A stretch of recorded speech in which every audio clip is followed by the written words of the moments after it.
The video I had planned isn't ready yet. While the animation is well underway with frames being coloured, I did want to post some Lucius art to fill in the gaps. Unfortunately, I didn't have the time to get the audio I needed because I have several people voicing different characters. So I'll hopefully be posting on Monday. Look forward to it.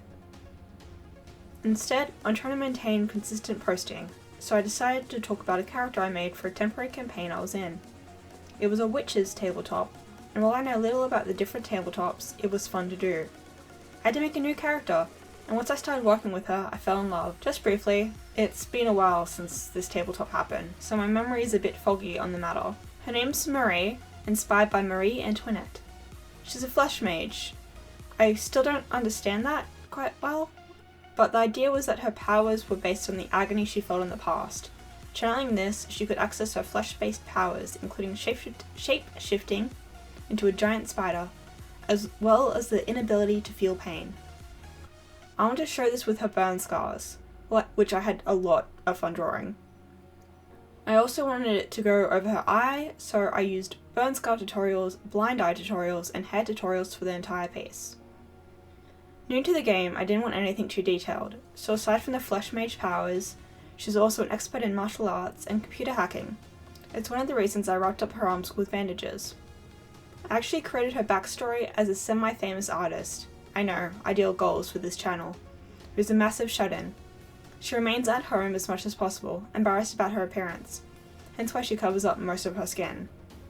However, the game was based in a university with a small magical community, including an elementalist, based on Avatar: The Last Airbender, with plenty of tattoos similar to that of Polynesian culture. A bast who took the form of a cat most of the time. She was often around the university and was pretty much the mascot. The class professor, who was a necromancer, and the DNPC.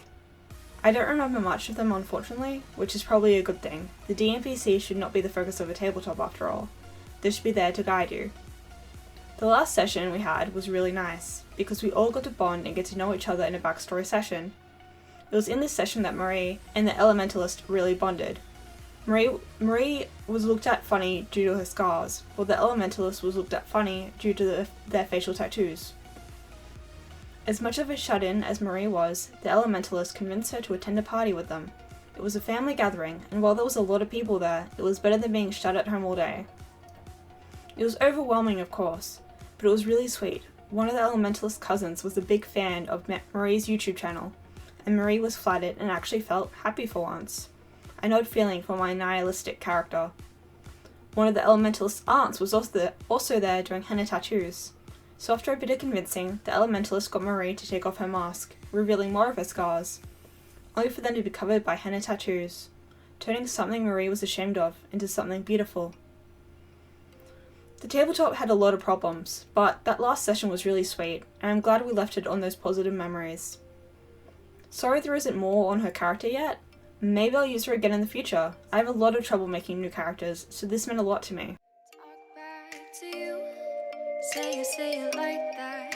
If I hate you, then find someone new. Baby, but you know I never will. No, so I choke you down just like a pill.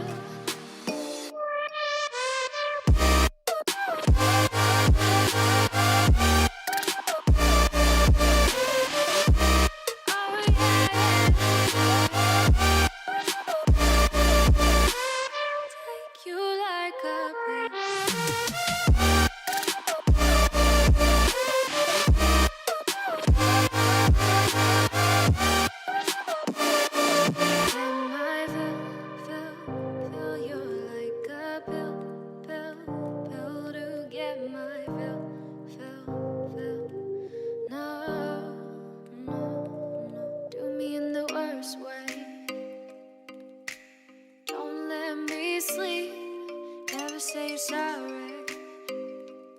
Oh, maybe I'll leave. Baby, but you know. I'd like to thank everyone for watching today's video. I try to post every Monday, Wednesday, and Friday at 2 AM Australian Eastern Daylight Time, or 9 AM Central Standard Time. If you liked the video, leave a like. Please comment if you have something to say or something you want to see in the future. And if you want to see more speed paints and animations, please subscribe.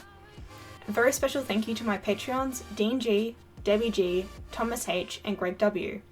If you want to support my art and see things first, become a patron with the link below. Please make your day a wonderful one. Bye!